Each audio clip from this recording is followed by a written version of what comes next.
Intimacy Chronicles. Hello, YouTubers, Facebookers, Instagrammers. Thank you for joining me tonight. I'm absent my co-host.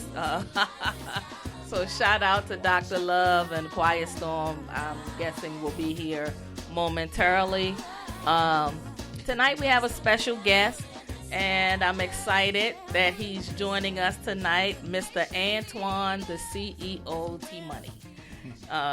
He wears many hats. He's a SAG actor, director, writer, producer, designer. When I saw designer, I was surprised. I was like, okay.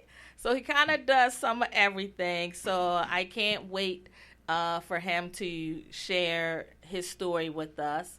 And tonight's topic, we're talking about owning your shit. But before we get into tonight's topic, because I know that's going to be a little bit dicey, I'm going to turn it over to Mr. Antoine. Hey. How are you? I'm great. Good. Thank you for joining us. I really appreciate having you. Thanks for having me. Yeah. One thing I have to mention, Antoine won Baltimore's Black Wall Street Award for, was it film director? Yes. Film director of the year. So we definitely had to give him his props because he's doing great things right now. So I'm honored to have him as a guest. So tell us about Antoine. Well, I'm a director, producer, designer, writer, you name it. And right now, we're on the verge of filming my book that I wrote in 2012, and it's titled Back to Zero. Okay. And we're in halfway of filming with it right now. We start back filming again on the 13th of July. Okay. And we just a little bit past halfway finishing that. That's cool. So tell me about the book. What inspired the book? Well, the book is basically about it targets domestic violence. Okay. And I'm real big on that. It's based on some true events. Out two federal officers in a bad relationship. You know, she's FBI, he's DEA. Okay. And he's really abusive to her, except for the physical part. Okay. Where he's leaving marks and anything, because you know she can't go to work with marks all on her body. But you're talking verbally, sexually, mentally. He's that. And you know, and that's basically what it's about. But a childhood friend steps into the action later into the movie. Okay. And then that's when all the sparks start flying. Okay. Yeah. We have a caller on the line. Oh, that's Rich. Okay. All right. Sorry. So, and that's a pretty serious topic. Before I ask you the next question, Brian said hello. He's tuning in. All right. So domestic violence is such a, even today, it's still prevalent.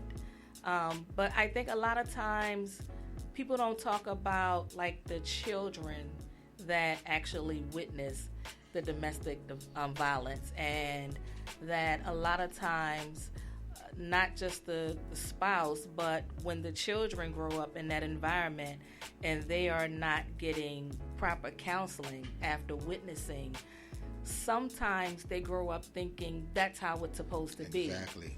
And the cycle never ends. And we speak on that a lot simply because I grew up in a household with domestic violence. Right.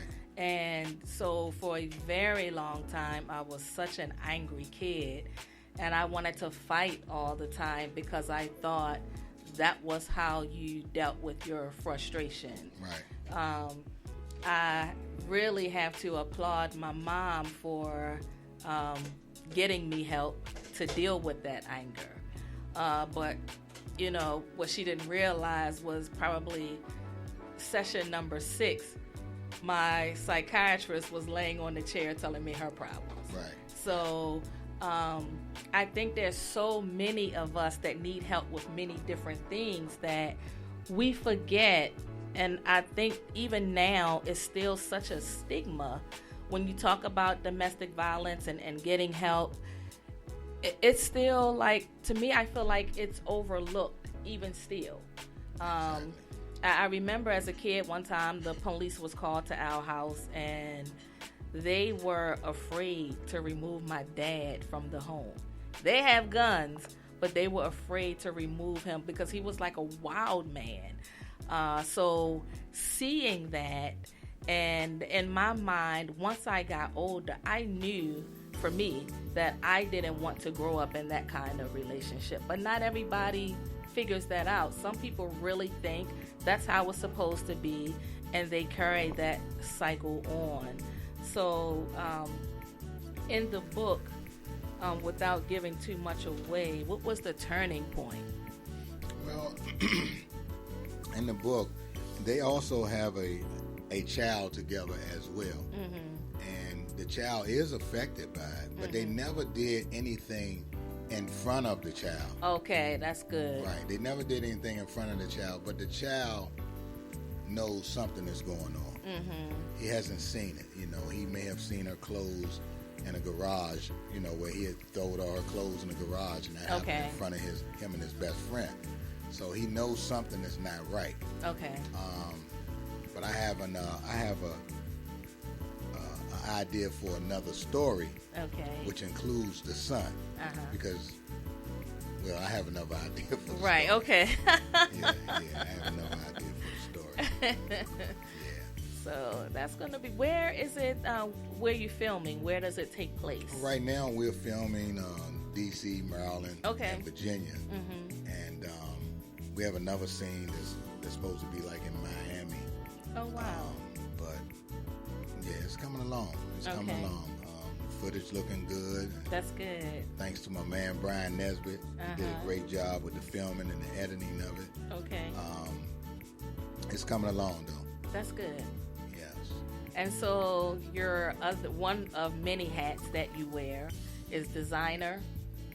Oh, CEO. Classy exclusive outfits. That came along a couple of years ago, and it came along off of the series that I have, which is called CEO, Criminal Enterprise Organization. So folks were telling me, you know, they like the name CEO. So I'm like, wow, they really like that name.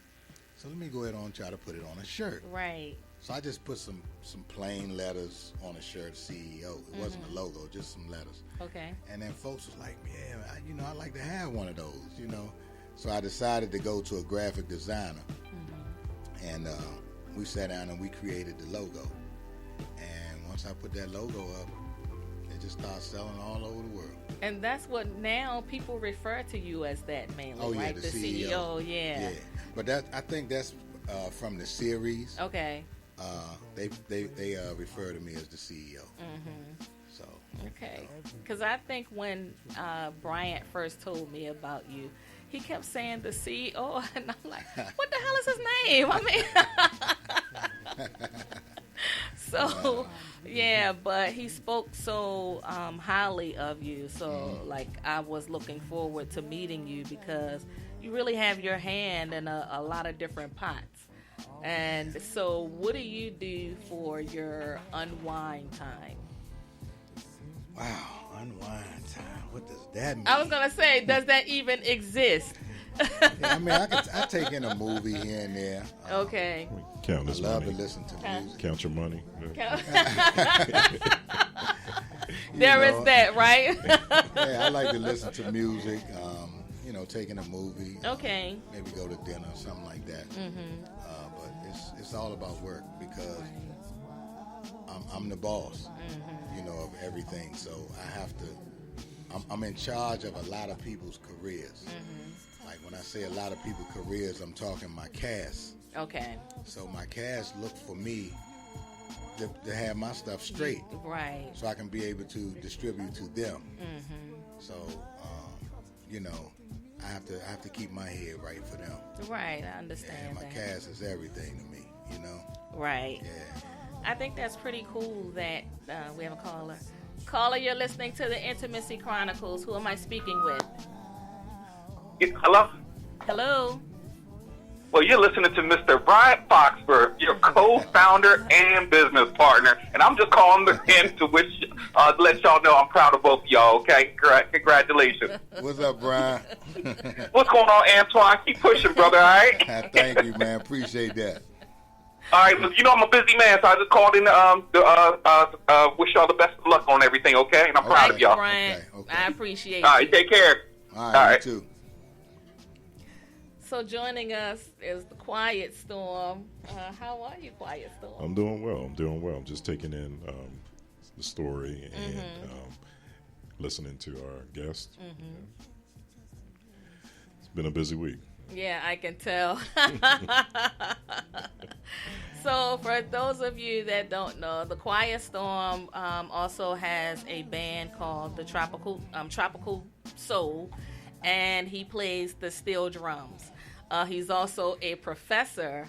A few weeks ago, he did a presentation at the Enoch Pratt Library, and I was really impressed of his history of the steel drums. I certainly learned a lot, and I was looking at him like, look at Dr. Doolittle up there. Dr. Doolittle. So many doctors to choose from. You call me Dr. I know, Doolittle. but I had to. He was the first one that came to mind. So no, it wasn't that character, Professor Clump. You just didn't have the weight, but you was the professor. I'll tell you the shade. I'm not. It's not shade. No, but I appreciate you. You were very knowledgeable, so I was impressed by that. I think I probably didn't realize the musical history that you brought to the table. Yeah. I mean, it's a culture came from Africa, and people don't realize, like, Caribbean people, we cousins. Yeah. We just got off the boat first. Right. So, and from the same oppression that we created this art form, you came from. We have similar origins with them outlawing drums for slaves to not communicate. Right. So we took to other things, and it just progressed to what I'm sharing now. Like saying, I'm just fortunate to be a culture keeper. Yeah. Well, I certainly appreciate you. I think sometimes you don't realize. Maybe sometimes I might take my co-host for granted. Sometimes, but it's not just about me. I have a team, and they bring a lot of different things to the table. So I like to shine the spotlight on them. Rich and I been working together for how long? About 5 years, 4 years? Okay, yeah. So, and kind of like the rest is history. He's not just my co-host, but he's my friend. So if I need a sounding board, or Rich is going to tell you straight, but the benefit is when he tells you straight, you get to listen to that smooth bass tone in his voice. You're like, no, baby, no, baby, no. So, and I feel like you need people around you that are going to be honest with you and check you on your bullshit. Yeah. And I'm sure you can relate as well, because you are the CEO. You are in charge. You're the alpha male, as you can see. But sometimes you just need people to just tell you how it is, and have hard conversations with you as well. And sometimes we agree to disagree, but just understand that it's in the spirit of progressing in love. Yeah.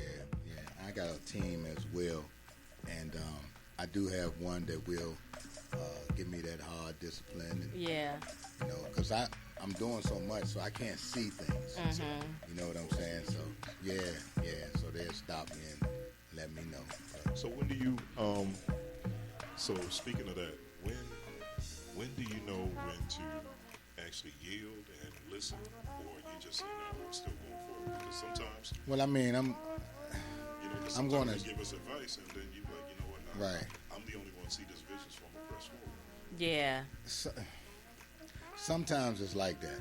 I mean, because it is my vision. Right. So I mean, sometimes they tell you to hold up, and I'll examine what they're saying. Right. And, maybe she's right.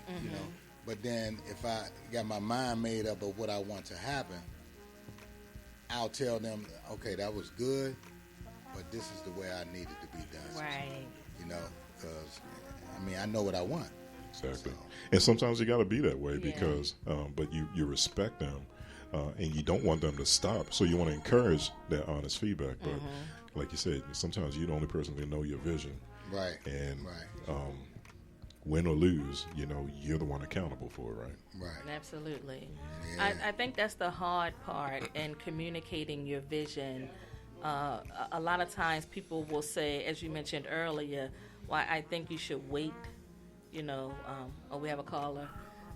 You're listening to the Intimacy Chronicles. Who am I speaking with? Yeah, Hello? this is Brian Nesbitt. Hi. That's my cameraman. Okay. Yeah. I just wanted to call in and show love to my man Antoine. So, I work with him on a lot of his projects. He does a lot of work on my projects. So, just showing some love. We appreciate your call. call. My man. Yeah, that's my man, Brian. You just talked him up, too. Yeah. We work on each other's projects. Is he still on the line? Are you still on the line? I'm on the line. Hey, Brian, I got a question for you, man. We were just talking about advice, and is it? There've been times where you had to tell my man to stop, drop, and roll, and he just totally ignore you. Tell us more about one of them stories, man. Hang on a second. I can't hear that. I didn't hear that last question. Yeah, tell us. Or something about stop, drop, and roll, but I didn't hear the end of it. Yeah, we were talking about advice and talking about, sometimes you have to. Sometimes we have an agenda or we have a vision, and you listen to your tribe. But then there's times where he doesn't take your advice and he goes forward anyway. Do you have any instances like that? The phone cut off. Okay. Yeah. Well, I'm hearing some of it, but I didn't hear the very last question, so I don't know what the actual question was. Okay, here's the question. That's good. You ever have to give Mr. CEO some advice, and he didn't take it, and he went forward anyway?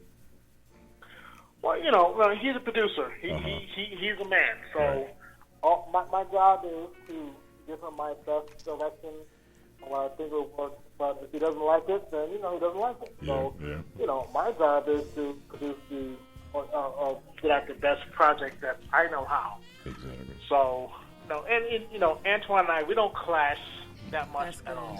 Yeah, that's good. He respects my decision. I respect his position. So if I have some ideas I want to do and he likes it, we roll with it. If he doesn't like it, we roll with it. So okay. We're kind of like so that's how we roll. I mean, that's what I was kind of getting at. 2009, I think. So a long time. Mm-hmm. So. Thanks for sharing that, because that's what I was kind of getting at, because sometimes you have to respectfully disagree, and then move forward and still support. Yeah. And it's really important to have people in your camp, where we may not agree, we say our part, but we still move forward together. Exactly. As a unit. Yep. Yeah. I'm glad. Thanks for sharing that. I'm sorry for the long-winded question. What? You long-winded? I do have one last question for you. What do you think the relationship between you and the CEO, what makes it work? What do you think? I think what works with a lot of people, if you get into the industry long enough, what works is mutual respect and communication. Okay. Like I was, my answer before was if I have some ideas that I think that I like, and I would communicate it to Antoine, and he has the prerogative to say, oh yeah, I really like that, or he has the prerogative to say, no, I don't want to go that way. Mm-hmm. So, and if he goes a different direction than the way I want to go to, there's no heartburn on my part because we're all working together. Right. We're trying to make the best project ever in what we're doing, whether it's with CEO or if it's hard to find or with my project. It's just a lot of communication and a lot of respect. And I think with any filmmaking project, that's what you have to make anything successful. So I respect Antoine as his position as producer. He respects me as as a director or a filmmaker or a writer or a shooter. So we I think we really respect each other in our opinions and our experience, and we just at the end game, our end game is to make the best project ever. That's really cool. I love That's it. what we're looking for. Yeah, thank you. That's Thank our you end so game. much.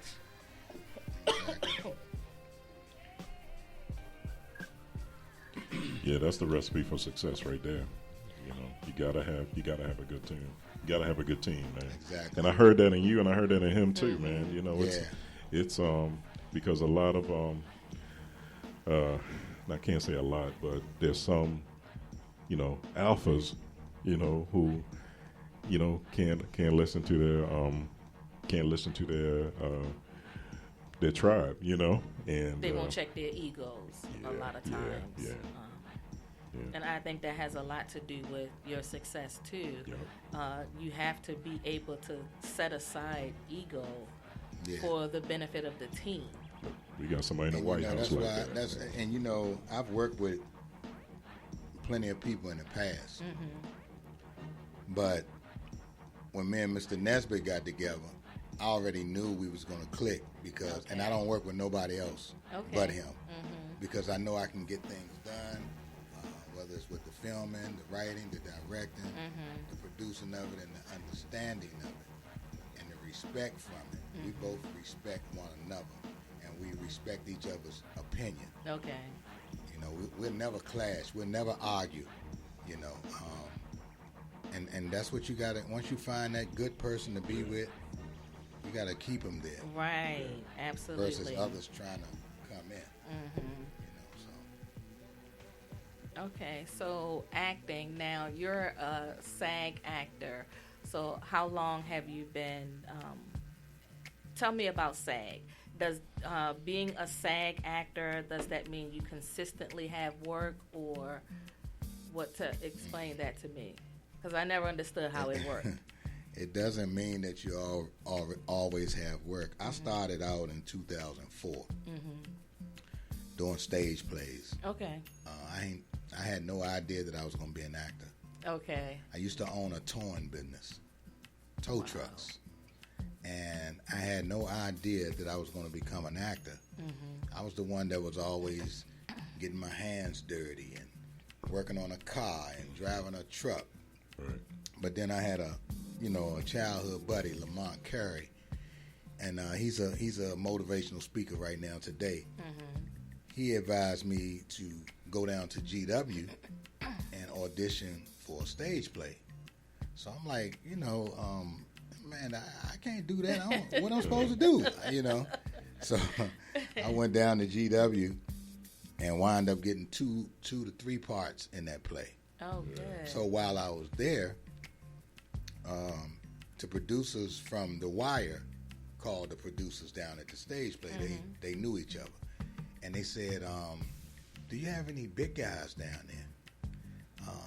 It was like, yeah. They say, ask them, do they want to be in The Wire? So they asked me and a couple other guys. So that's how I wound up being on The Wire. Okay. So that's when I got my first chance to be on film. Okay. So then once that happened, I just started liking it. So I just went from there. Now, the SAG didn't come until 2008. I started being in different projects on TV, and like I said, with The Wire and Damages with Glenn Close, For My Man on TV One. But I was already SAG when I became on TV One. But what SAG is Screen Actors Guild, and basically the guild will allow you to be in a guild project. Okay. So to become a SAG actor, you have to be in a guild project. Well, how how do you get in a guild project if you're not a guild? You got to luck up. You got to put it out there. You got to go to class. You got to get some skills. Wow. You know what I'm saying? And get on those guild shows as an extra.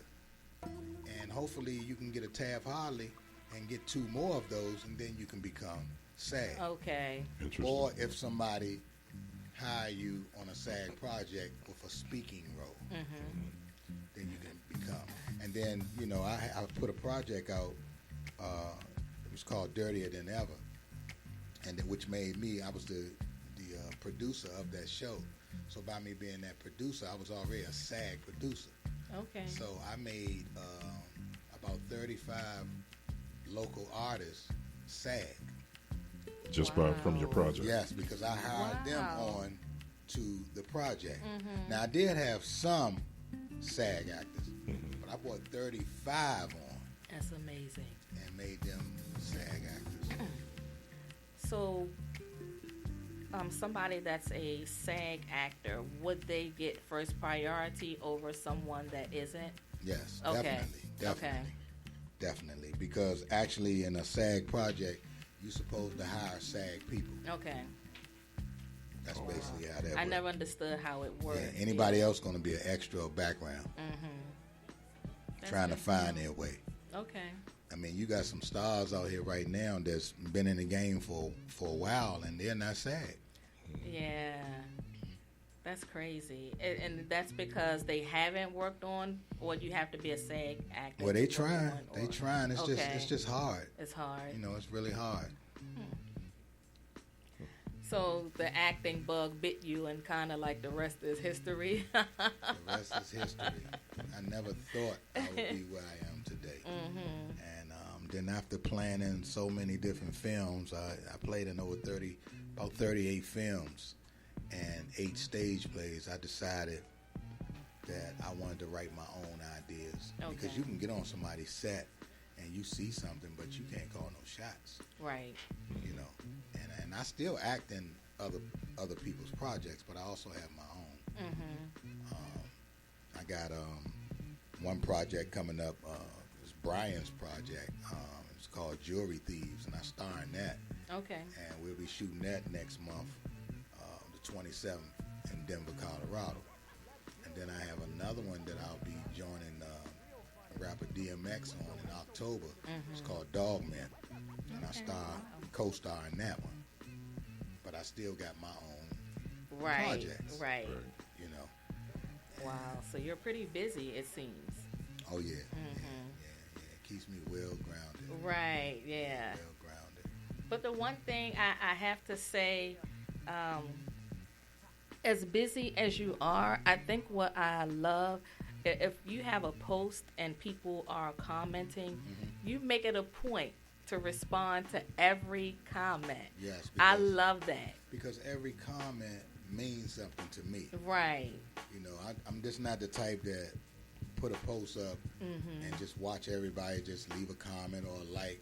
Right. I have to let them know that I appreciate them. Because I it agree. takes a lot just to put a comment up. Yeah. And then most folks, you know, don't read their comments. I read every last one because it means something to me, and I need to know that I'm doing a good job at what I'm doing. Absolutely. So I try my best to thank each and every last Yeah, one. I love that. I do the same thing because I feel like if people take the time to comment or like your post, you have to acknowledge that. You have to. You know, I feel like you should never be so big where you can't. And even if you can't, hire somebody to do it. Right. You know, I think that's so important. Who do I have? Dig21 from England. Thank you for joining me. I have Tamala. Tamala, her web series, actually, Bubbly Brown Sugar, is going to be... Right. They're going to be at the Hip Hop Festival. And I believe she just got notification that... it's going to be, I think, somewhere else soon. Tamala, where else is the web series going to debut at? I'd like to be able to share that. So they're getting a lot of buzz, and it's probably be a good idea for the two of you to connect. She came here a few months ago to talk about Bubbly Brown Sugar, and She's from New York, but they are doing amazing things. So maybe I'll give you her information so that the two of you can connect. She's a really good sister, and she loves working with people and giving them opportunities. So she's very positive. I love her. So I think when you are working on many different things, sometimes you want the best for your people. I think sometimes we might want it more for other people than ourselves. Do you ever find yourself in that? Yeah. My actors, they are everything to me. Everything. When I used to be, I only did 2 extra jobs in my life. Okay. Because I just saw myself bigger than that. But just from being an extra, I saw the way that the extras were being treated. I didn't like the way they were being treated. Okay. You eat in a separate room from the SAG actors. I mean, we all in this together. Right. You can't complete this movie without the extras. So they're just as important as the SAG people. Why we can't eat together? And then the way that they talk to you, you know, I said if I ever get in charge of something, I'm gonna make sure that everybody will be treated equally. I love that. And when it came to the food, the extras didn't eat what the SAG actors ate. The SAG actors may had, you know, hamburger, French fries, this and that. The extras may have some cookies, some water, or something like that. And anytime you're on a set of T-Money at T-Money World Production, you get what you ask for. I don't just go out and just buy stuff. What you want? Right. What you want? That's me. Because I don't know what people eat. Yeah. You know, so. So you care about the team. Yeah, because if the team is, you know, doing fine, then your project, it'll produce great results. Right. Yeah. Right. Exactly. I think so many people miss that. They miss that you have to take care of your people because what you put into them is what you're going to get out. If you don't put anything into them, you're not going to get great results. Right. So I think that's very important. You know what? I'm listening to you, man, and I'm hearing servant leadership. You know what I mean? Where leaders actually serve the people underneath them. Right. And I'm hearing humility, and I'm hearing empathy. Where does that come from, man? Is that something you always had growing up, or you know, where does that? Because you don't get to where you usually when you get to a position where you are, it's the opposite. Right. Exactly. But you know, I was, growing up in a household, I was the only child my mother had, and I lost my mother when she was 47 years old. I was 28. But she taught me, she was a very business-minded woman, respectful. She taught me a lot of respect from when I was little, coming all the way up. She taught me about the drugs and the alcohol. And right now, to this day, I don't drink, I don't smoke. But I was always with the in crowd, without all that. Yeah. And she just taught me a lot of respect, and I just followed through. So I have the same respect for people that work with me. The same respect. Yeah. Now, the other folks that are out here with the production companies, they're not gonna think like me. That's just what I do. They're gonna tell you, oh, go sit down, go over there, go wait over there, hollering and screaming when it's not even that serious. Just calm down. Right. Just calm down. We love that. You're such a genuine dude. I've inboxed you a couple of times, and I have to say he's pretty quick about responding. I love professionalism. I feel like no matter what field you're in, you have to have, professionalism. You have to be able to communicate with people, because we might be doing different things, but later down the line I could be of help to you or vice versa. So I think we really have to look at it in that manner. It doesn't matter what level you're on, but you have to be willing to put out positive energy, because if you don't, what you get back is what you put out. And I believe in that wholeheartedly. So like I said, I'm honored to have you on here. Where can people find you? On Facebook, Antoine T Money. On Instagram, Antoine T Money. On Twitter, Antoine T Money. No tricks to the No tricks. Yeah. So we're going to dive into our topic tonight. As I mentioned earlier, the topic tonight is own your shit. So I have a question to my men. Why are you looking like that? I'm not saying now. my mic not on. Give me a time where you didn't own your shit. Don't everybody answer at once. I think that was 19... In the 1900s? In the 19... In the 1900s? Wait a minute. Ooh, he ain't even in the Ooh, I got a hot flash when he done went back 1994. that far. 1994. 1994. Okay. What was the situation? 1994, I was in a terrible motorcycle accident, and then I got paid from the accident.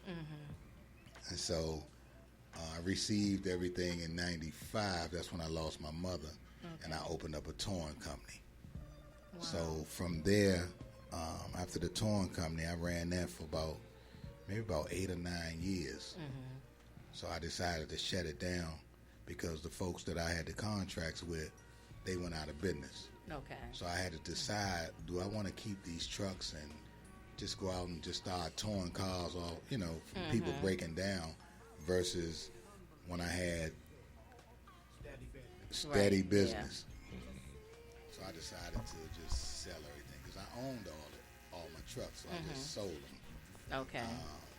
And then after that, I sat back for like a year, bought me a house, and then it was just decided to do something else. And I just opened up I got into the acting, and I just started doing my own productions. Okay. Yeah, so Tyler Perry said, own your own stuff. Yeah. Absolutely. That's true. Absolutely. We have to do better with that. We have to own a lot of stuff. And give more opportunity. Yes. Yeah. But then you find like black people, you find a lot of them that they don't want to work together. They pull each other down. They talking about you, but then they clapping for you. That's, to me, I feel like that fake clap. Yeah. But in the back of their mind, they're wishing you failure. I feel like one of the things when I was in New York, I met people from all over the world. The thing that was so overwhelming was the need to see each other succeed. People asking, how can I be of help to you in your industry? And I want to say it was probably one other African American. Right. So to be surrounded by a group of people from different backgrounds and just willing to dive in and help in whatever way they can, to me, that was worth the experience. And we've still been in touch with one another, which has been even more amazing. I feel like a lot of times our community don't understand the benefit of working together. We can have so much more if we just come together. Check your ego, for one. and number two, understand that we can all win. It doesn't have to be about, oh, she did this, she thinks she's. That's a label you're putting on somebody because of how you feel. Right. We have to stop. I feel like we're so much further behind than what we should be because of our own mess, we're not willing to work together. I think that's like the biggest problem in our community. It shouldn't be about jealousy. When one person makes it, be happy, be supportive, because your turn could be next. Exactly. But if you're thinking me, how are you going to make it to that next level? And if you make it to that next level, how will you sustain? I'm telling you, I had so many eye-opening experiences, during that trip. And being able to work with Emmy Award winners and looking at them with so much humility and, Jackie, how can I help you? To me, that was like so epic. And I don't want to take the spotlight. My point is we really have to get better with working together. I love how you see your team. You make sure that everybody is good. You're constantly pouring into your team. If we all took that attitude, just imagine how amazing our communities would be. Yes. Do you think it would be so easy for the cops to come in and beat one of us up if we all stood together? Do you think it would be that easy? They can do it because we're a mess right now. We're broken and we don't know how to fix it. But I don't want to get preachy. So. But you know what? I think that's a good start because we probably, out of all the, like you talking about, different cultures, different cultural groups, we're the ones that are more skeptical than everybody. That's true. Yeah. And I think because I was listening to you, and I think my thing is like, okay, that's the issue. That's our problem. How can we turn this around? Next? What right. Because I'm like action. Okay, what can we do? But you said maybe it starts with that. Mm-hmm. If all of us have the mentality of saying, how can I help you? Right. If everyone and it goes to trust too. Right. It goes to trust. If I say that to you, you say that to me. I say that to you. Right. We all say that to each other, and look for nothing in return, knowing that with the spirit of we will be reciprocated. Mm-hmm. That's where it starts. Yeah, that's where it really starts. I think that's a good mantra. Mm-hmm. And I'm gonna say some of our people, us black people, we are scared to share knowledge. Absolutely. Because we are so afraid that somebody's going to take what I know and do it better.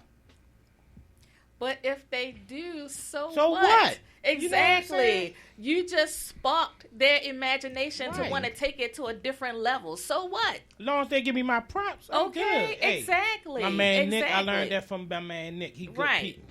And my pops taught me that. Mm-hmm. He always said, me growing up, he said, look, I'm going to show you everything, and you have to take it to the next level. Yeah. And he always say that. And he's like one of them people, like I said, he never brags about any of the things that he does. Mm-hmm. But people come up to me and like say stuff, man, your pops took me off the streets. Your pops saved my life. Your pops took me off of drugs, just with his influence. And I'll go back. I said, yeah, I ran into Squirrel, man. Yeah. I said, what's up with him? He said, oh yeah, yeah. And he wouldn't even elaborate. But I heard the whole story from this stranger, So it's I think it starts with that. Yeah, we have to start. We have to stop talking. Yeah. And put things into action. I love a good discussion, but man, it's like sometimes we just need to start. We have to start. Yeah, let's stop yammering. Let's see some movement. Let's do something about it. Like my grandfather had a 4th grade education, born in Florence, South Carolina. He ended up becoming the president of the 2nd largest union in Florida. And once he became president, what he did was all of his friends and relatives from South Carolina. He moved to Florida and gave them jobs. Wow. That taught me about community, honoring your commitment to the people that you left back home. That made me always want to fight for people because of that.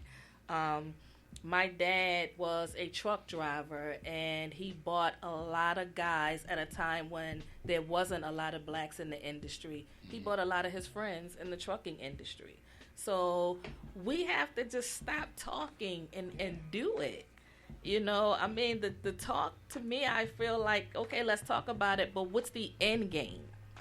So you ever been burned by being nice? Yes. I've been burned many times, but I always feel like what keeps you moving? And believe me, I'm peppermint petty. Let me just be clear, petty, okay? Petty LaBelle. But the space that I live in now, I feel like if you felt the need to do that, that's not my issue. That's yours. Because if I'm so busy being angry, then I'm missing my blessing. Yeah. But maybe 15 years ago, I'm thinking about how I can get your ass, okay? Right. And that's me owning my shit because, I mean, I was like that, and it doesn't mean that I don't think about it from time to time.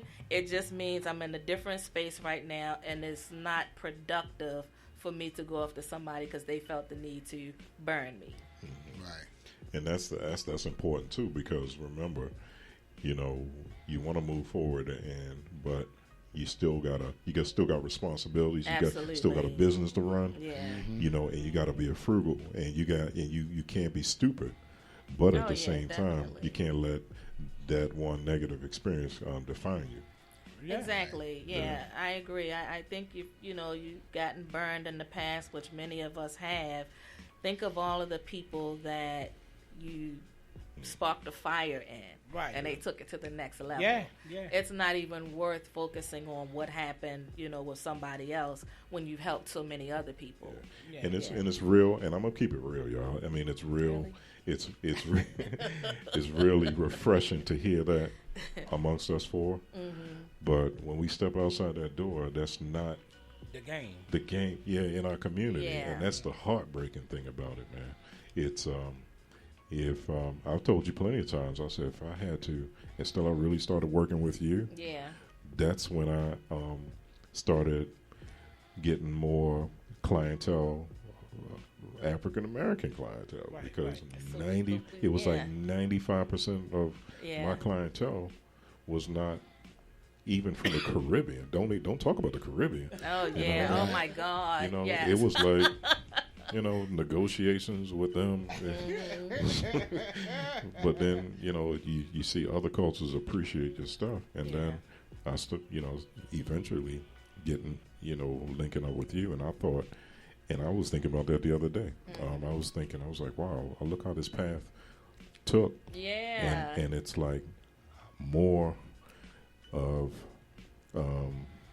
my people, are seeing it and starting to appreciate it. Yeah. So it's you never, like Antoine said, man, you just happen to be trial for a play. Right. Yeah. And look where it took you. Yeah. But you got to be in the game to get in the game.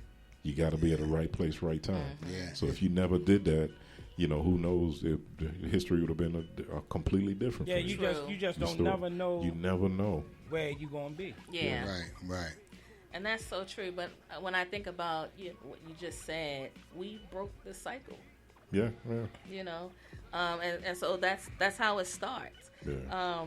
I feel like a lot of times we don't realize our power.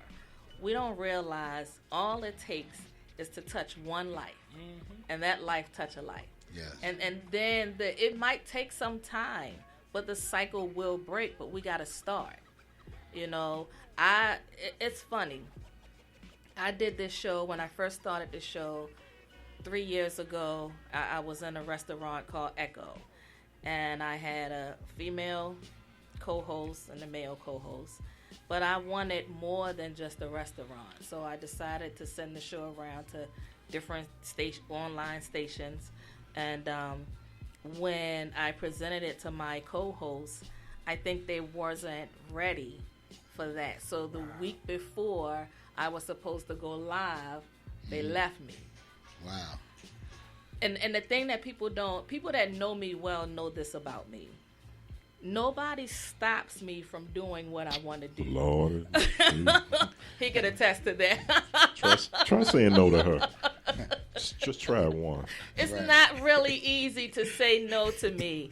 But I went with it anyway. And in fact, the station owner became my host until I found 2 other people. So I talked him into being a co-host, and he just kept saying no. It wasn't my thing, man. But again, it's not easy to tell me no, and I have a way of taking people out of their comfort zone. Because a lot of times I might see something that person may not, and I know that you've experienced that a lot. But if you don't push them out there, they'll never know it. Yeah. So, and the rest is history. So, I was like, girl, he certainly has a radio voice, you know. I said, I don't know nothing. I don't know what I'm gonna talk about, girl. I was like, just sit down and come on, let's do it. So it's been definitely like it works. My other co-host, Dr. Love, he sings, and he's very talented. I think sometimes he doesn't realize how talented he is. So you have to build your team up, and you touched on that. So they each have their own niche, but we're not only a team, but we're friends. And then I came here at Mix Station, about 6 or 7 months ago, and Nick, I feel like I'm supposed to be here because Nick participates. He's like the team. So, I forgot to give him a shout out today. Yeah, usually I say It's the all man good. in charge. It's all good. But I think it starts somewhere. Sometimes you see things in people that they don't, but you have to pull it out. You have to make them step outside their comfort zone. And you need to always be in a supportive space. Exactly. That's my thing. I always want to be in a supportive space and around people that's supportive. Right, exactly. Because when you blow, I blow. If I blow, you blow. And that's how I always treated everybody here at Mix Station. Yeah. Exactly. But when somebody leave the chain, for some reason, they don't get that support nowhere else. Yeah. And that makes a difference. You But got to have that support. Do we wish them well, or we be like, see, I told you? No, I don't say you nothing. wish them well, because it's their choice. Yeah, it's you their know what I choice. mean? Yeah, you wish them well, and you want to see them do well. Absolutely. Yeah, and if they don't and they want to come back and they left right, let them come back. That's how I If carry. they left right. Yeah. If they left, even if because that's key. sometimes even if they didn't leave right, because changes in my life, I've learned how to forgive. Yeah. And then sometimes they act and do the same thing again, and then you be like, yo, because I give you two. Yeah. After that second one, you can hang it up. Yeah. But I keep my team pretty Same people. pretty small. Okay. And that's I what don't I have do. a huge team. I have a small team, but I have a small, Powerful. trustworthy team. Gotcha. That makes a difference. Yeah, that makes a And difference. that's the key. Yeah. Exactly. All right. So you have to filter. You have to filter out the keep the real people.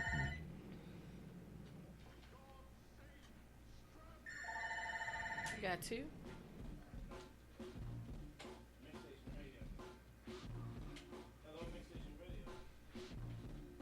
Walk, walk, walk, walk, walk, walk, walk.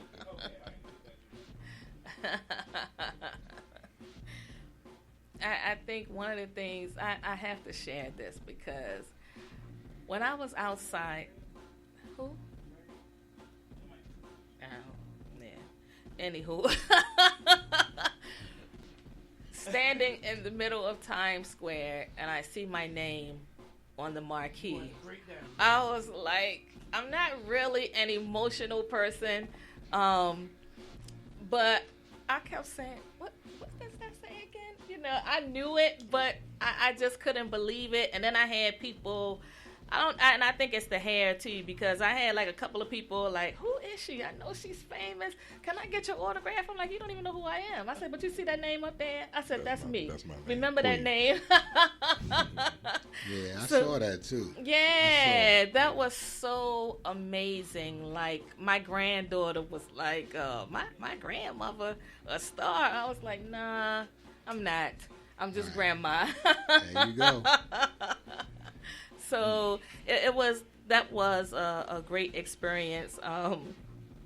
I like how they rolled out the red carpet. I was like, is this like the celebrity treatment? You almost shitted on yourself, didn't you? Well, let me just tell y'all. I'm gonna be honest. Did you hold back? I tried to kind of like. I didn't want the other Jackie to come out, so I tried to keep her in check. I didn't know which one was gonna come out. I was like, right. I didn't know which one was going to come out, especially because when you walk in, like for the welcome dinner, I remember they had the author Jack Canfield there. And when I came in and I spoke to everybody, they was like, oh, she's missing something in her hand. And I'm like, what the hell are they talking about? Was I supposed to bring something? Well, what they meant was I was missing a glass of wine. Okay. Because everybody was celebrating with a glass of wine. I was like, okay, this is how the other half lives. You know, the food that they had was amazing both nights. I think the first night I ate at Pasta Lovers. That food was phenomenal. And then Butter, which I think the head chef there won Top Chef. Oh, wow. Yeah, so all of the food was good, and they just was like, eat as much as you want. You can take some back to your room. And they had everything. Nate would have loved that. Oh, my God. I thought about him. I said, he might have had, like, y'all got a shopping cart, you know. Mm-hmm. It was so nice, but I think the fellowship amongst the people, that to me I felt like the biggest opportunity. Yes, getting interviewed was wonderful. I think the show will air in about 45 days once they finish editing, and I get to see like the final cut of the video. You'll have a watch party? Before. I might have a watch party. Yeah, we could do that down Tyra. Huh? We could do that. Exactly. You're right. Yeah. Big screen. Right. Yeah. Absolutely. Yeah. It was amazing. Just let me know so I can get it on the schedule. Oh yeah, definitely. One of the ladies said, you wasn't nervous. I was like, let me tell you something. When y'all say cut, that other girl come out. I blocked everything out. It was a fire truck going down the middle of the street. Right. I didn't care about any of that. I was like, okay. Was this in Manhattan? Yeah, it was. Mm-hmm. Yeah, absolutely. I was right there. She like, shit, I'm from Baltimore. This don't scare me. Okay, exactly. Throwing up gang signs. That was right. Yeah, they was like, we might stop if you hear ambulance or fire truck. I was like, isn't that New York? Right. You know. I'm from Baltimore.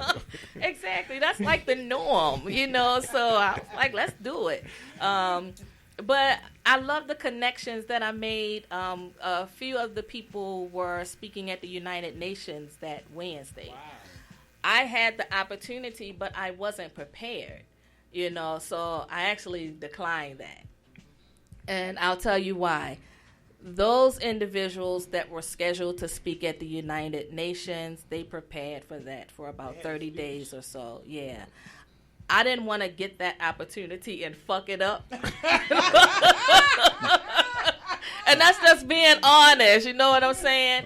And I feel like if it's meant for me to be able to do that, it'll present itself again. But they were nervous. And so in the middle of this celebratory dinner, I'm giving them a speech.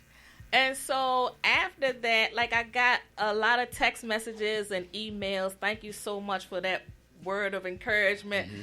I'm like, I wasn't even here for that, you know, but still, I think, and like some of these were like scientists, and there was one mathematician, and I'm like, damn, I'm in the group with this kind of greatness.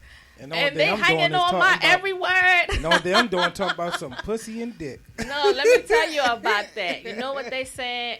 Oh, we need more people like you. Because these relationships, and one guy said it. He said, these relationships are fucked up. We need you. They can't handle more than one of you. Right. They just saw the watered down version of me. They didn't see the raw. Yeah.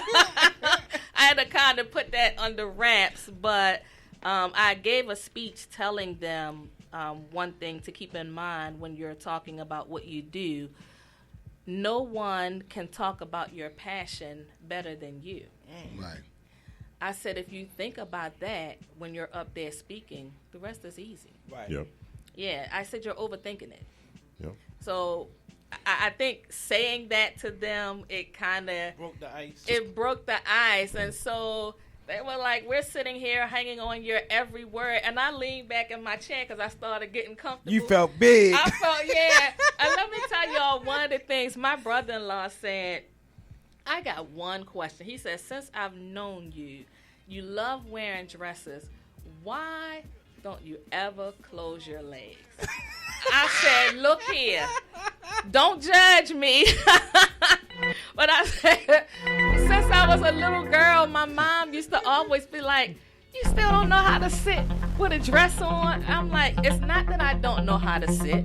I'm more comfortable with my legs open. You can't see anything, but I'm comfortable sitting that way. Remember when we did that off-site show? I'm behind the camera. Oh, yeah. Right there. He was. She was sitting on a stool with no table. I'm like, girl, I see your esophagus. But that's what the photographer on set kept doing this. She kept waving, and I knew what she was talking about, but I'm not a cross your leg kind of person. Snaggle pussies That's out there. not You know my me, pain. you know. Snaggle pussies out there. Yeah, and I see Uncle the Daddy, picture when we was at Yes, the yeah. place, Uncle Daddy kept trying to guess what color my underwear was. And I'm like, dude, it doesn't even matter because you can't even see that. You know what I mean? But it doesn't Hey, we matter gotta bring where Uncle I am. Daddy on here. Hell to the no. Hell to the no. I might fight you for that one. We gonna find Uncle Daddy. No, We gonna put his ass on the milk indeed. carton. No. Where's Uncle Daddy? Rich wife was getting ready to beat Uncle Daddy up. So I think my point was, I mean, whether you sit with your legs crossed or not, I mean, be comfortable in your own skin. You know, I'm always comfortable, probably sometimes too comfortable a lot of times, but I make no apologies for being who I am because it took me a long time to learn who I am. Yeah. So at this point, I don't really care.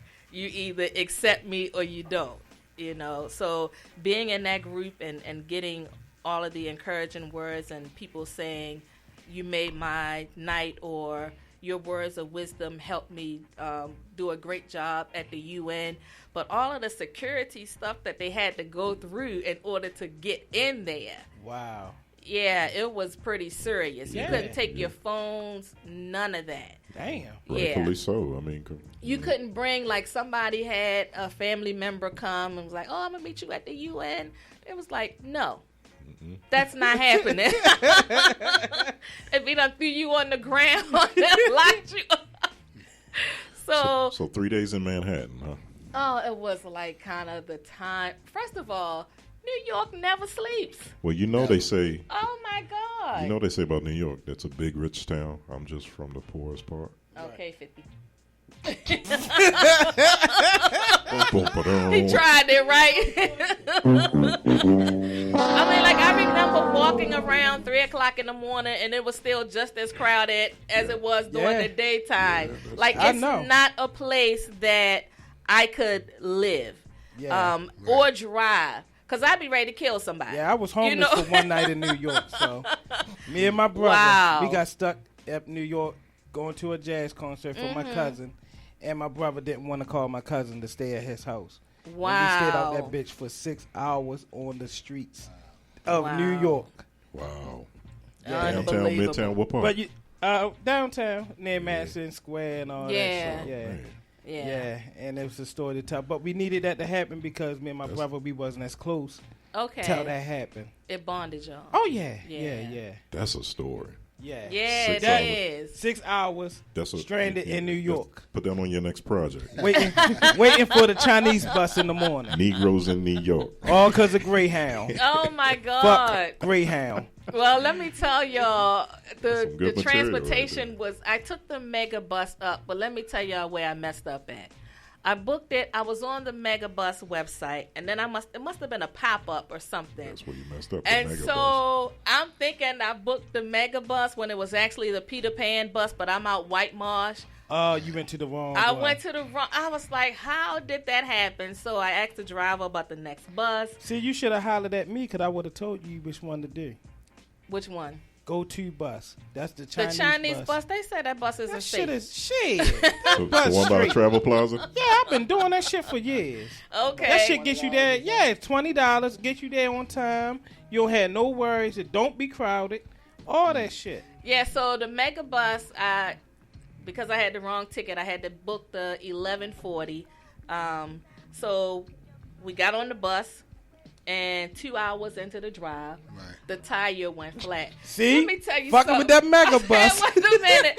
I said, listen, I don't care. I'm still going anyway. What's that song? I'm going to get there. I don't care how I get there, but I'm getting there. Okay? I'm going anywhere. And I always talk about this scene and Boys in the Hood when Doughboy said he was going to the store. And his brother say, fool, you ain't got no money. And he say, I'm going anyway. That's always my motto. I'm going anyway. I don't care how I get there, but I'm going. So the dinner was at 6:30. I got there about 5:45. Just had time to check in. I was like, damn, I want to take a shower and stuff, but you couldn't be late. Right. I was like, let me just splash some water on somewhere and then get on out the door. She did a John Wayne. Ran through the mist. Right. She did a John Wayne and shit. She just ran through the mist in the shower. Right, exactly. Like, come on, I gotta go, and I made it just in the nick of time. I had like so many obstacles during that time. So it was the Today Show? It was the Times Square Today. So who did you meet famous? That's Nick Nanton. He did my interview. He's a 11-time Emmy Award winner. Okay. His crew, that's why I was asking you about the SAG. His crew have won multiple Emmy Awards. Who else was there? Like I mentioned, Jack Canfield. I didn't meet him, but I kind of like I passed by him. Al Roker. He just always has like that big ass smile on his face. Oh, Al Roker. From losing that weight. They don't never lose that head though. Like, good luck. That was pretty much it. Like, good luck to you. Sidebar, I didn't know he was Roxy Roker's people. Yeah. I never knew that until I didn't know that either. Until Lenny Kravitz was talking about him. But now you can see the resemblance. That big ass head. Oh, there you Al go. Roker, Roxy Roker, like and that's Lenny Kravitz's uncle. Everybody had a weight loss surgery look like puppets. But you know what? When he first lost weight, he really looked terrible. Right. But then I think with the workout, exactly, which, I see people, not just the gastric, but people doing this keto diet, and they have all this meat. The flag. Yeah. I call it guitar strings. But if you're doing that and it's a rapid weight loss system, why not exercise in the process so you don't have all of that? Yeah, you have to exercise. Exactly. Yeah. I had the surgery. Okay. So I was big like Nate. Okay. But you don't see my shit hanging because you toning I was it up. lifting, yeah. So, overall, with all the obstacles that I had, I shared a cab with an older white woman. And she tried to touch you, didn't she? No, let me tell y'all the fun. New York is a different beast altogether. So, I missed the car that they sent to the hotel, sashaying down, the escalator. You just was having bad luck. I was having bad luck. So... And I saw like the film crew and they was like, hey, hurry up downstairs because the car is down there waiting. Well, by the time I got there, it was gone. So I called Lyft. I did the Lyft thing and they told me what my guy was driving. Then two other guys, when my Lyft pulled up, they jumped in my Lyft. I said, I cannot make this shit up. So anyway, asked the lady, I said, are you catching a cab? She said, yes. She said, oh, but you were here first. Let me tell the doorman that you need a cab first. I said, okay. I said, well, we can share. She was like, no, that's okay. I was like, okay. So anyway, she said, well, where you going? And I told her, she said, well, I'm going to Rockefeller Center. I said, I'm pretty sure where I'm going is on the way. So she said, yeah, well, let's share. Her name was Donna. She said, what brings you to New York? I told her. So she was like, oh, my God, I'm sharing a cab with a celebrity. I'm like, no. I would have played along like I was a celebrity. Fuck that. But wait, it gets better. So, she was asking me what I did, and she was very interested. So when I got to my destination, I pulled out my 20. She said, oh, no, because you're going to be big one day. I know it. And I want to be able to say, I shared a cab with her when she was on her way up. So she paid for the cab, and then she said, tell everybody back in Baltimore that not all New Yorkers are assholes. You know what? Because I was like the same. I said, damn, everybody nice. Let me call a cab for you. Oh, no. That's... Right, yeah. So I thought that New was York pretty changed. cool. And she's been living there all her life.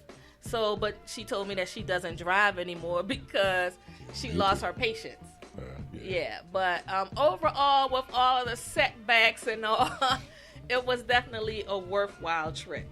So, be looking out for that. I'll post when the show is actually going to air. I think one of the coolest things is after the interview was done and exchanging numbers with everybody, and still, even with some of the film crew, still being in touch with them. Yeah. That's pretty amazing. So I feel like, oh yeah, by the way, in September, I'm going to win an award for Thought Leaders of the World. Oh, wow. So that's in Los Angeles. That's good. And yeah, so I'll be in Los Angeles. I had to get some new claps and shit. Okay. Hold on. I'm petty. She said, I'm going to win. I'm going to so win. It's fixed. Right. It's not that it's fixed. The vote's already in. It's not that it's sound fixed. kind of Trumpish. But let me just they already say let you know you won. the recommendation from the crew and all. It's like 5 of us that are going to be receiving it. Yeah, so, but the other 4, they actually spoke at the UN. Okay. So I thought that was, and altogether it was like a group of maybe 22 people. So I felt privileged. And then there's like a movie premiere that week that I have a ticket to, and it's just for VIPs. So you probably already looking for your dress and everything, ain't you? I'm kind of thinking what I'm gonna wear. Like LA. I haven't been when there you in years. September the 20th through 26th. I'm gonna be there in August. So yeah, I'm gonna take my brother because he's been wanting to go to LA. So yeah, Mike. I'm gonna take him. That's my road dog anyway. But okay, enough about me.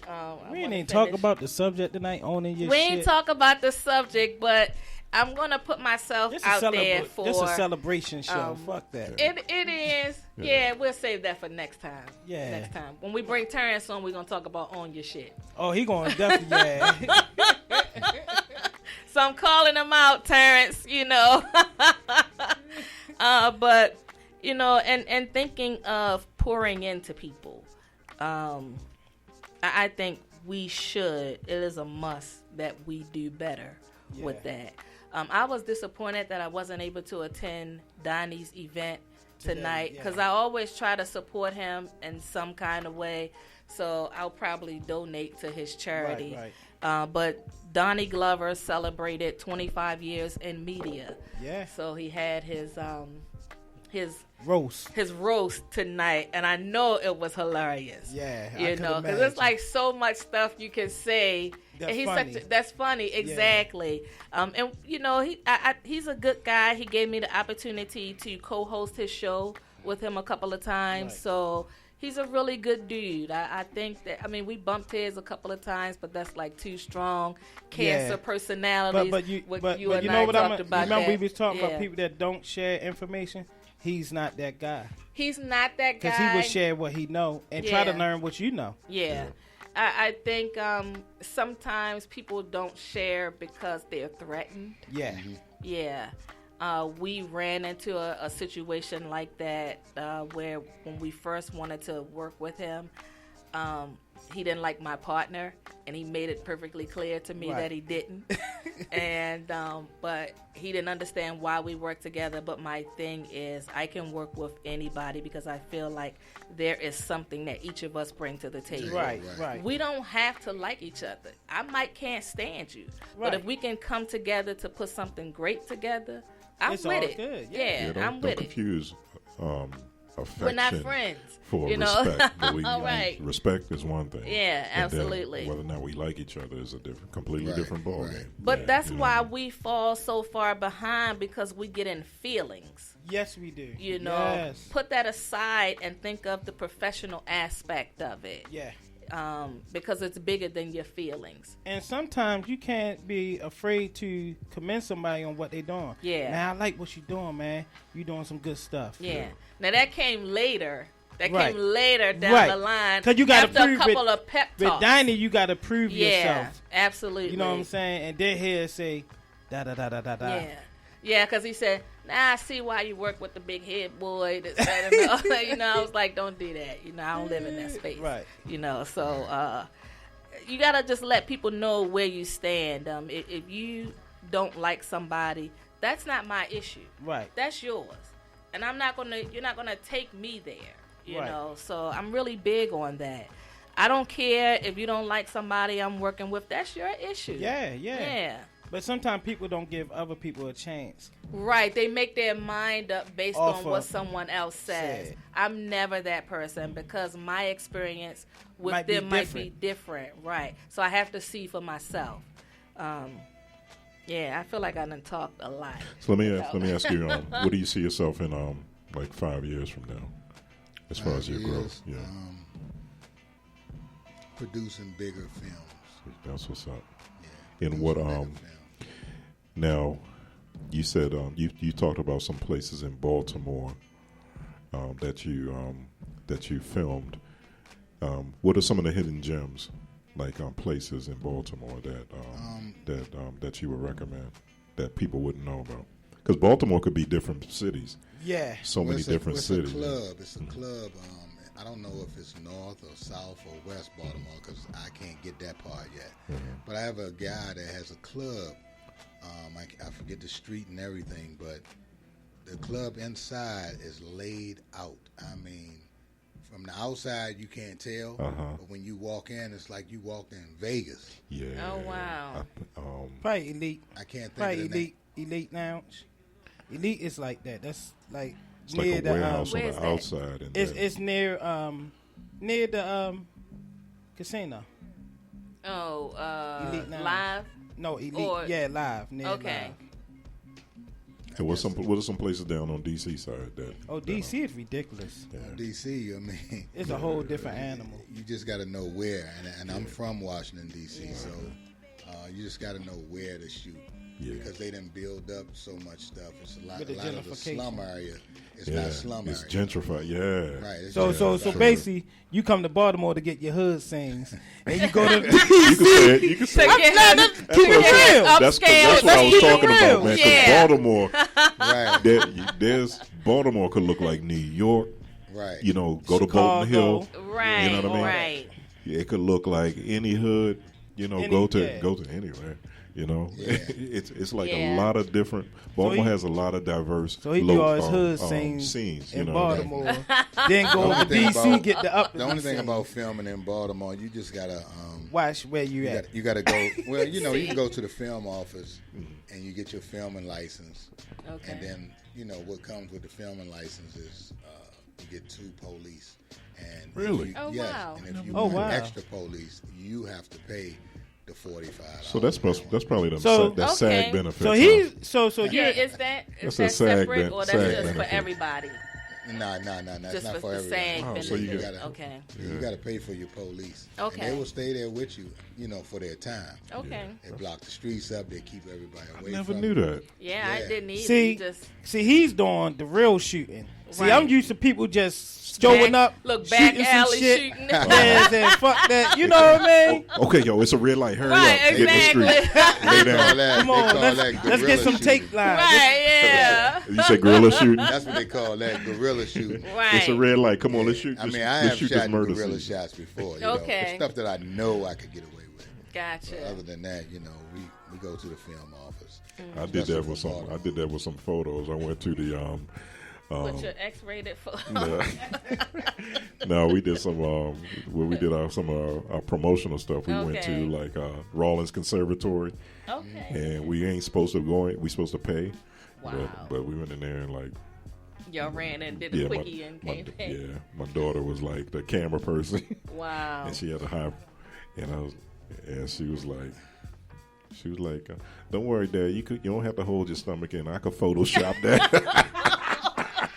I was like, Man, Photoshop, I'm telling you. I said, "You can make me look like Denzel." Oh like, my yeah, gosh, I so got you pushing it right. The things Yeah, that so you can guerrilla do with shooting, I like cameras that. and stuff now, like special effects, it's like amazing. Yeah. You know. And then it's like the way technology is now. You own your own distribution. You don't have to shop it nowhere. Right. You know, so it's a different game now. Yeah. You know, you in control of your product more and more. It's easier. Yeah. And because we're in a, the electronic age, I feel like now more people have opportunity to become the next big thing. Mm-hmm. You know, especially when you start looking at the many videos on YouTube that have gone viral and have taken people to the next level. It's a different time. So you did say, like to answer my question, you said you see yourself producing bigger projects. Projects. What scale are we talking about? The $1 million budgets. Wow. Okay. Yeah. The millions of dollar budgets. Right. You know, right now, and I do have known stars coming to my projects. Mm-hmm. So I feel that I'm getting close to where I need to be. Right now, I have Eric Roberts, Omar Gooding. Then I have coming. I have Brian Hooks. Oh man. Wow. Columbus. Legend. Wow. Yeah. And Dave Hollister. Mm-hmm. Yeah. Okay. Mm-hmm. That's pretty cool. So I got $1 million question, and it's probably for everybody that's in here. You're probably a little different because you playing the DC and Baltimore thing. Do you guys think that you have to leave Baltimore to make it? Because this is a question that a lot of people that I know who are entrepreneurs, because Baltimore, we don't get a lot of support from our people here. But when you go outside of Baltimore, it's ridiculous love. To make it doing what? Whatever you do. Anything? Music, art, movies, whatever. In my opinion, on the whole, and no matter what it is, whether it's music, you talking about level as far as superstardom. Yeah, you do have to kind of leave your immediate area, but I think the caveat to that is once you get to a certain status, you come back. Exactly. And provide opportunities. Provide opportunities for people that might be there, but because your resources may not be here. Yeah, Right. so I don't think you don't have leaving physically is not leaving mentally. You know what I mean? Right. So I think you do have to get Venture outside. out. Yeah, venture out. I think if you don't, you leave yourself stagnant. Yeah. Because there's not a lot of opportunity. Even no matter where you're at, Yeah. DC might have more opportunities because it's an international city than Right. Baltimore. But still, if you don't go outside, you have to. You're limited to all the, and pretty soon all your resources will be saturated. Everybody going to know. Yeah, I agree. I think you have to expand in order to grow. Yeah. It doesn't mean that you're leaving permanent. It's just that you're spreading your wings with the hopes of bringing some of that business back to Baltimore. Yeah. And I think that's important too. Yeah, definitely. Because by me being the head of this station, when I go out, they be like, man, you need to move down here. Yeah. You know what I'm saying? I'm not like, no, I'll do another one down there. Exactly. You know what I'm saying? Exactly. And keep this one here. Right. You know, and that's because being a DJ, when I travel out of state, I get love. Yeah. That's something. Yeah. Love. Here, I got to fight for it. You know what I'm saying? I do feel like this is a town where you really have to fight for everything. All my life I had to fight. Yeah. I feel that way, and for some people, I'll say that. I feel like a lot of times people that aren't doing anything are quick to want to pull you down. You know? But I think that's people's nature. That's a nature of, I think that's an American thing. They like to put people up and pull them down. And then just to see them. I'm talking about every superstar, you name it. You know, it's like from Tiger Woods to anybody, they'll build them up real fast. And then once they get to a certain level, then they start picking at you. Yeah. And I don't think that's just us as Americans. I think it's us as Americans, but I also think when you cross the wrong line, they bring you back down to remind you of who you are. I think when I think of our city, I think there's a lot of opportunity here. I just think that maybe our mindsets need to change a little. Definitely. And start working more so together instead of tearing down or blaming. Because there's a lot of finger pointing. I don't really care who did what. How are we going to fix it? Right. That's always my thing. How are we going to fix it? You can talk until you blow in the face about she shouldn't have done this, you know, but what's next? So I think that's one of the things that we don't do. And sometimes I feel like the powers that be want us to continue to be separated. Man, you know? That's real. So, so you definitely changing the game. Yeah. You know what I mean? And I think what's impressive is that your projects is, you know, you taking your own initiative and doing it on your own. You know, not completely on your own. Of course, you got a good tribe. Yeah. But you know, the distribution and the idea and the concepts, and even some of the stuff that you draw from, you know, is local. What that is. You know what I mean? Right. So I really commend you for that. I'm really impressed with that. I'm not good with that. So we have a caller. No. Oh. The door. Okay, yeah. So I think there's another show after this. So we're going to close out, and I want to thank Antoine T. Money for joining us tonight. It was an honor. Definitely give out your information. And definitely we got to have you come back. But before we go, can you give your information again? Well, on Facebook, folks can reach me at Antoine T. Money. On Instagram, they can reach me at Antoine T. Money. And at Twitter, they can reach me at Antoine T. Money. All right. And do you have... phone book, he's Antoine T. Money. One quick question. Do you have any future... do you have any future roll calls? Roll calls? Yeah, casting calls or anything. Calls. It will be on Facebook. Okay. I will be casting for my series CEO coming up, which surround a lot of stars. Yeah.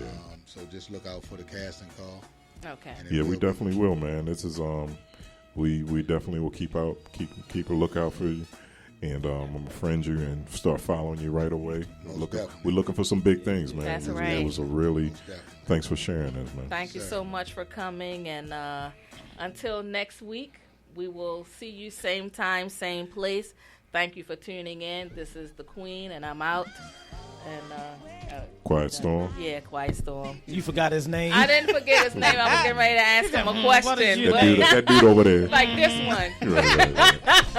Good night, folks. Good night, y'all.